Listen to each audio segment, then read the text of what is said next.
Alright, this is my first attempt at making a video and posting it onto YouTube, and the topic is going to be vertical angles.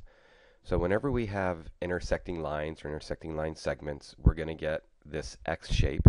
And if you look at angles on opposite sides of that intersection, shown in yellow here, these are what we refer to as vertical angles. And one nice property of vertical angles is that they're congruent. So let's go ahead and take a look at some angle measures here. So this angle and this angle, they're congruent. And we also have another pair of vertical angles, the one on the top and the bottom. Let's take a look at those. And they're also congruent. But I just want to focus on one pair for right now because we don't want to get too cluttered up here. Let's get rid of that. So if you look at these two angles, they're congruent. And when we change that angle measure, they continue to be congruent. And we get the same property here.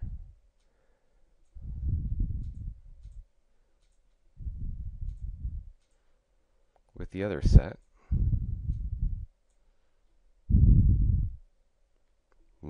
Change those angle measures, and they still continue to be the same. I like that. That's nice. Okay, one other property that we get here is if we look at two adjacent angles. Let's see if I can get this right. Nope. There we go. If we look at two adjacent angles are going to form a linear pair.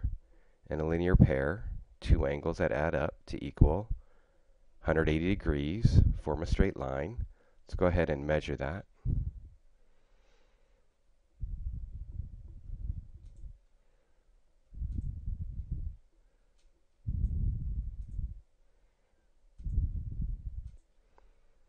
And equals 180. Okay. So, can move this around a little bit. Let's bring these guys back. For a quick recap, when we have intersecting lines, they form vertical angles. Vertical angles are congruent, and there's going to be two pairs of those. And then we're also going to have adjacent angles forming linear pairs.